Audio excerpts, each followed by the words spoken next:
What's going on, everyone? Welcome into another episode of Luttie's Look Back. My name is Nick Luttrell. Today we're going to be talking about Arkansas men's basketball getting the big-time win in their Sweet 16 revenge rematch against Texas Tech. We'll talk some high school football. We'll talk college football. Harding on to the national championship. We'll hear from Paul Simmons, and we'll hear from the Fordyce head coach Tim Rogers as well coming up on today's show. But first, we'll start my show how we always do with my three big things from Arkansas's revenge game, and wasn't it so sweet? 93-86, the final score. Arkansas takes down Texas Tech. You see the big three things behind me. If you're new to the show, welcome. This is how I always start my show. The three big things for whatever the biggest thing was that happened in this past weekend of sports.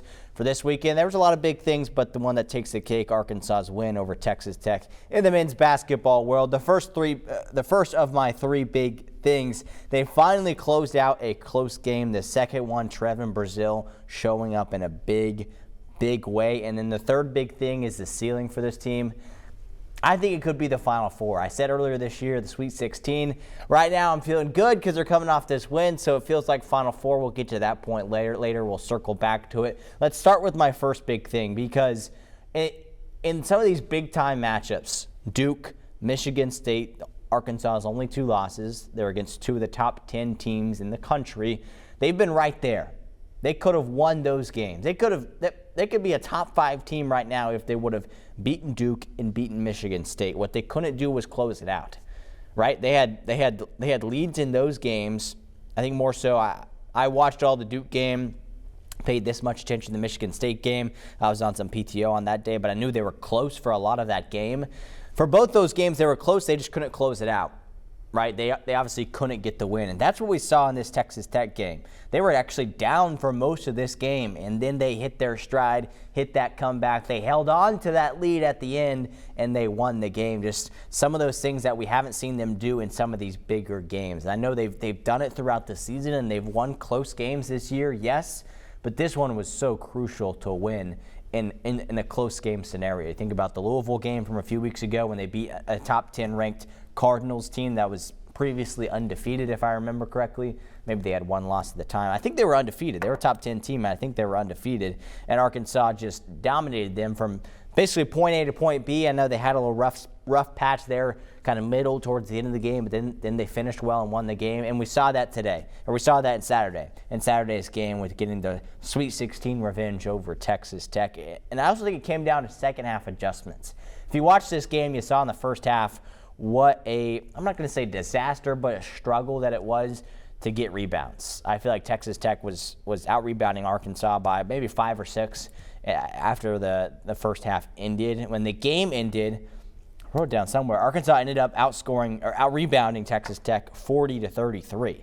It's a +7 margin. That's really good, especially when you have Texas Tech's best player, a big man, and JT Toppin. That Arkansas just couldn't slow down. Like, he was good, and anytime they doubled him, he would throw it out to someone else, and they would make a three-pointer. It seemed like for a while that was just what Texas Tech was going to do, and then Arkansas kind of figured it out, and they missed a couple of those threes. Toppin missed a couple of those sky hooks, and then Arkansas took advantage. That's what they did such a good job of, is when Texas Tech would miss one of those little shots, Arkansas would come down and score. Or if they didn't score, when Texas Tech would make one of the big threes, Arkansas responded. I mean, think about it. Texas Tech never had a run bigger than maybe a 5-0 run, maybe a 6-0 run. And Arkansas had a couple of their own that helped them take the lead.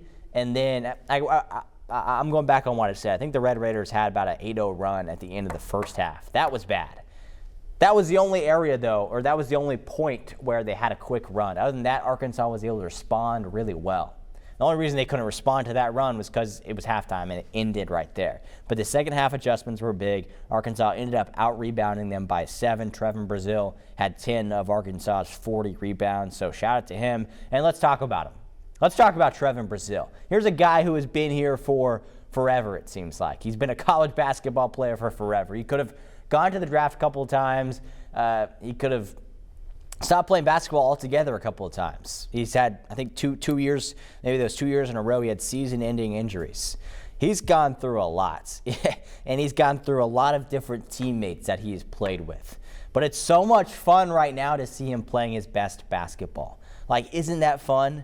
And if there's, I doubt there is. If there's any Missouri fans out there watching my show, I'm sorry, but like at the same time, I'm not. Right? You were the only one who offered Trevin Brazile, and now we're the ones who reap the harvest of Mr. Brazile. So thank you.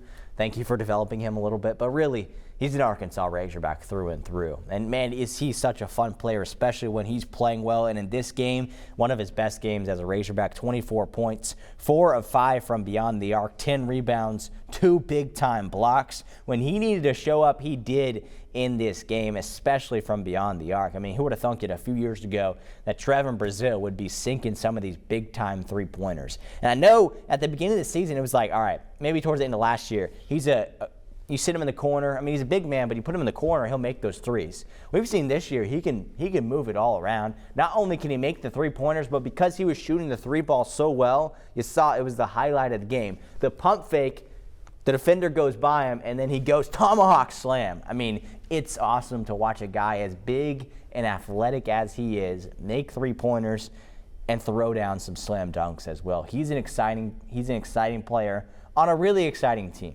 And that's my final big point of my 3 big things. The ceiling for this team, it's the Final Four. This team could make it to the Final Four. I really think so. And I know it's easy for me to say that right now as Arkansas is, taking down Texas Tech, and they took down Louisville a couple weeks ago. I know it's easy to say that right now, and maybe if they lose one of those non-conference games, they lose to Houston, I won't be as excited. But just to where I'm thinking right now, where the momentum is on, what's today days? December 14th, 2025, Arkansas can be a Final Four team. That's not to say that by February 14th, 2026, I'm going to say Arkansas can be a Sweet 16 team. But really, they have the potential to be really good, and they are a really good basketball team. And the reason I say that is because I noticed something different at this point in the season. Before conference play has even started, I noticed something different that other teams haven't done, and that's their ability to play together. For the past few seasons, Arkansas has had phenomenal players, right? You look at the NBA, it's a lot of Razorbacks playing in the NBA right now. They have had a lot of really good players. But never at this point have they played together as a team so efficiently as they did, especially in this game. But for most of this season, they've played good basketball. They've taken smart shots, and they've made those shots. That's unique. That's what makes me think it's December, and they're playing this well together. They're meshing this well together. It helps that you have 4 or 5 key guys that came back from last year, and the Carter Knox, the TB,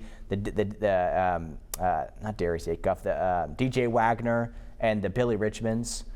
When you have those 4 guys coming back, you have that fluidity, you have that chemistry, then you add on a Darius Acuff, and you add on a Nick Pringle, and you add on a Malik Thomas and a Malik Ewing.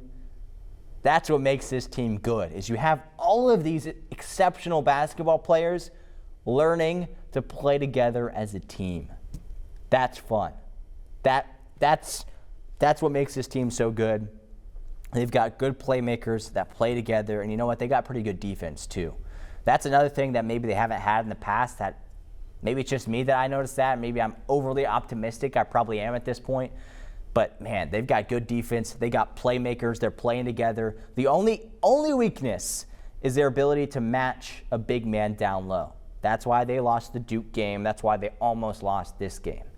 Nick Pringle, Malik Ewing, Trevin Brazile, in the post, those guys got to improve if Arkansas wants to be a Final Four team, and I think they can be. So those are some of my thoughts from the game. Let's hear from legendary head coach John Calipari on what his team has learned from some of these big-time top 25 matchups. Well, they're more connected. In each week that goes by, we seem to be more connected. And we can do things out of timeouts. We can do things late in the game that we've worked on. And I love when people talk about, well, you should be doing this and this.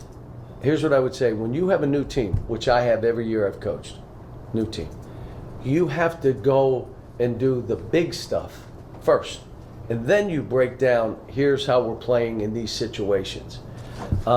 Because you don't have to worry about situations if you don't get the big stuff. They're never going to be a close game against a ranked team. But I tell you, those two games, Michigan State and Duke, helped us. We had a chance to win both, and we didn't. We didn't because they finished the game better than we finished the game. But we're getting better at it. All right, moving on to college football now. Yes, college football is still happening in the natural state. There's really only one team, and they got one game left. Harding taking down Kutztown in the national semifinals, 49-27 over the weekend. They advanced to the national championship game. That will be this Saturday, 3 o'clock against Ferris State in McKinney, Texas. We'll preview that game a little bit coming up here in a little bit, but let's talk about this win against Kutztown. I mean, Harding did what they've done all season long. No matter the competition, and maybe it'll change once they play Ferris State because Ferris State's just on another level. I mean, they're not only the defending champs, they're a Division II team that plays and has the athletes like a Division I team. I mean, their quarterback last year was a guy named Trinidad Chambliss. He was the starter at quarterback this year. The starter at Ole Miss this year, and he was, I think, top 10 in the Heisman voting. So that they got pretty good athletes over there at Ferris State. We'll talk about that game later, Nick. Focus on this game. What they've done all season long, they've started out fast, and then they just control the tempo from that point forward. When you play a flexbone offense, which if you don't know, it's an old school, old-timey offense where they get down behind center. They might have one guy out wide. They might have a little guy right here. They're going to run it. They're going to toss it out here. They're going to hand it off here. They're going to run this way. They're going to sweep it this way. They're going to do a lot of different things on offense that defenses who have never played the triple option or the flexbone offense are not ready for. You can plan. You can prepare as much as you want. You won't be ready for this offense that Paul Simmons runs, and that's what makes it such an exciting season, such an exciting program that Simmons has there up in Searcy, and so many exciting players. And it starts with Cole Keelan. I mean, he's been the quarterback for the past few seasons, and when I mentioned a unique offense, you want to look at Keelan's stats behind me. There's a lot going on there. Cole Keelan, one passing attempt, one completion, 20 yards. That's what they do. They don't pass the ball. They passed it once. He carried the ball 7 times, 96 yards, 2 touchdowns. Andrew Miller, 23 carries, 157 yards, 4 touchdowns. You get Braden Jay, and as fast as he is, 8 carries, 120 yards. I think he was the one who broke off for about a 60-yarder. He had a touchdown. All of this against one of the nation's top defenses in Kutztown. That's impressive. Now, I know Ferris State is better, and Harding's going to see that on Saturday. But when the Bisons can get up 21-0 against teams like this, they hold on to that lead, they control that lead. Not only do they score 3 touchdowns, they score a lot more than that. They score 49 points against one of the nation's top defenses in Kutztown. So Cole Keelan, I mean, there's not enough good things I can say about this playmaker for Harding. And we don't have all the time in the world to talk about him and to talk about and to show you what Paul Simmons said about him, their head coach. But the coolest stat that came from the weekend was what he did. He's now tied, make sure I get this right. He's now tied for the most wins as a player in NCAA Division II football history. So he's won more games. He's won the same amount of games than anybody else in Division II football history. I think that might be close with Division I as well. I didn't check that stat, but he is one of the most winningest players to ever play the game of football in the college ranks. Maybe, I don't know how that works out with the NFL. He's a great player is all I'm trying to say, and he's been doing it for a while. So Cole Keelan, terrific player. So is this Harding offense that is sensational. And yeah, their defense is pretty good. We don't talk about their defense enough. They don't get as much credit as they deserve. But their defense, the guy's name is Nick Gambit, maybe. One of their players had a big-time interception. I apologize, I'm forgetting his name. A big-time interception for Harding that really flipped this game around and helped them jump out to that big-time lead. So it's a win for the Bisons. They've got one more game left. It is the national championship game. Let's hear from head coach Paul Simmons on just how special this group is, especially his seniors. But the reality is, it's these guys. I mean, these guys, they are not like everybody else. They are so special, so passionate, so fun to coach. I'm so excited that we get to play together one more week, but the thought is already creeping in that no matter what, we'll be done. We'll be done with these guys on Saturday. And that's hard to think about because they have meant so much to Harding football, the impact, way beyond wins. The leadership, they're special. Yeah, a lot of respect for Paul Simmons and everything he has done for Harding, and you can see how honored and respected he is in the Searcy community, and how proud he is of his teams. Hopefully they can finish it off the right way with a win on Saturday against Ferris State in the national championship. Let's go to the high school football world now. You see it behind me. Let's start with the 4A state title game. Dardanelle and Elkins, Sand Lizards falling 31-14. They fell down 21-0 in this game at the halftime break. Couldn't really get anything going in the first half offensively, so give credit to the Elks and what they were able to put together defensively to slow down Creed Vega. I mean, he's been the guy all season long for Dardanelle, and he had a good game, but this is nothing compared to the Creed Vega we've seen all season long. So give credit to Elkins. They were able to slow him down. The offense did get going with Vega, but it was a little too slow and a little too late. They cut the deficit to just a touchdown late in the fourth quarter, but then Elkins responded when they needed to score a touchdown. Give credit to Elkins' defense. Give credit to I'm guessing it was their backup quarterback, Austin Bourne. He just came in for situational football, like short yardage, run it up the middle with this bigger-ish quarterback. He had 100 yards rushing, 3 touchdowns. That's pretty good, and he was the one who really helped them get the win. So tough one for Dardanelle. Tremendous season, but they fall 31-14 in the 4A state championship game. That was not the only state championship game that we had from over the weekend at War Memorial Stadium. We also had the 3A state title. Also didn't go the way of the teams here in Central Arkansas. Fordyce losing by 10, 40-30 the final score to a really good Mansfield team. We talked about Harding running that old school triple option offense. Mansfield basically ran the same thing, and Fordyce was somewhat ready for it, but not ready for the running backs and the powerful weapons that Mansfield had. But I mean, Fordyce, similar to Dardanelle, just fell down in a hole early. I think they were down 16-0 at the halftime break. They mounted a comeback, and they fought in this game. Give credit to the Red Bugs. All season long, they have fought. It's one player in particular we'll talk about later, Cadillac Ellison. He had 28 of 43 passing, 465 yards passing, 5 touchdowns through 2 interceptions. He wasn't perfect, but almost 500 yards passing. When you lose a state championship game, that's impressive to have that effort from your sophomore quarterback. Jamartez Stroud was his go-to target, 3 touchdowns for him. Mikey Gamble's going to be a guy to look out for in the future. I mean, the offense did their part, especially in the second half. It was just the defense. Really, it was the defense that couldn't slow down. Nearly 500 rushing yards by the Tigers. And also, 2-point conversions were the difference. This was the kind of unique thing about this game was the 2-point conversions. Both teams scored 5 touchdowns in this game. Mansfield got every single one of their 2-point conversions were successful. Fordyce, every single one of their 2-point conversions unsuccessful. They lose by 10. That's the difference in this game. And you think that doesn't really matter, and it doesn't. But in the college and the NFL, that doesn't really matter. But at the high school football world, especially in the 4A, 3A, 2A, 2-point conversions matter a lot. You got to have great plays lined up if you want to get the win. And Fordyce had some good plays. They were just not able to execute those good plays. And again, they were not ready. It didn't seem like for the Mansfield offensive attack. That took them down 40-30, the final score. But the good news is the players I mentioned behind me, they're all coming back for next season. I think all of them are sophomores. I know I know Stroud and Ellison is. I think Gamble is as well. But there is hope, there is optimism in the future at Fordyce, and here's what head coach Tim Rogers had to say about that after the game. I'm hoping they learn some lessons and see how things are as far as what you got to do at this level and at this time.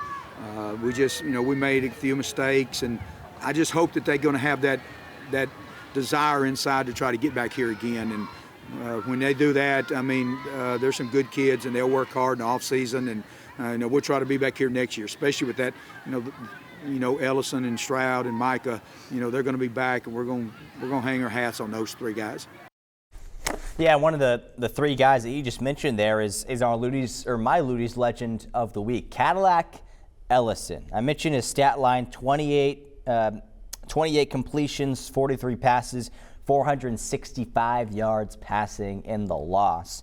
5 touchdown passes. He had the 2 interceptions. He wasn't perfect. He had a few knuckleballs here or there, but he had a terrific game. And I know they lost the game, but here's why he's my Lutties legend of the week. Kid's playing on a torn ACL. He tore his ACL, I think, early part of the season. And I don't know who decided it. He decided, because he's his own person, I'm going to play. This is a 15-year-old quarterback, tore his ACL, saying, I'm going to play the rest of the season. So he missed one game. That was the one game that Fordyce lost this season. I guess they've lost 2 now because of the state championship game. That aside, he played the rest of the year, and he played the state championship game. He threw for 5 touchdown passes, and he played on a torn ACL. That's why he is my legend of the week. It could have been a lot of guys that had a lot of great performances this past weekend in the natural state, but in my opinion, it's Cadillac Ellison.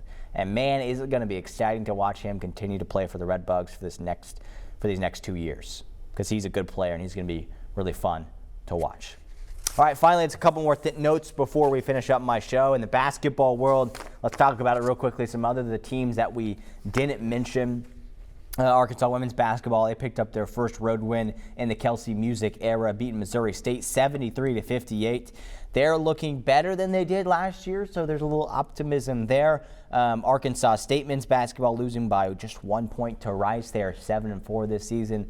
They're looking okay. It's still kind of tough to figure out. It's early in the season for them and for all of these teams, obviously. UCA, they kept it close with a top 25 Vanderbilt team. They lose by 11. Bears, I don't think, are very good this season. I don't know if we'll be talking about them a lot. Meanwhile, the women's team is pretty good, despite a loss maybe 10 days ago or so to Little Rock, which was not a very pretty loss. They bounced back with a win over Grambling, 82-75. You would want to see the margin be a little bit bigger there, but that's still a win for UCA, and it's a bounce-back win for the Sugar Bears. Finally, let's go to my Lutties look ahead. We talked a lot of football, and let's talk college football. It is the final game of the season, the final football game of the season that we are covering here on Lutties Look Back until, September. And, I'm looking forward to this one. It is the national championship at the Division II level, Harding and Ferris State. That will be Saturday, 3 o'clock down in McKinney, Texas on ESPN2. Well, that's going to do it for this week's Lutties Look Back show. Thanks so much for watching, everyone. We will be taking next weekend off. A little more PTO that I got on my schedule before the new year begins. So we won't have a show next week, but that will be a big time game. That game plus Arkansas, Houston, there's a lot going on next week, and I'm sad that I won't be able to have a show. Maybe I'll do a little small shortened show on Sunday or Monday or something. I'll think about it. I'll let you guys know, but as always, you can tune right back in here to YouTube or to THV11 Plus to watch this episode and further episodes of Lutties Look Back. Thanks so much for watching. We'll see you guys next time.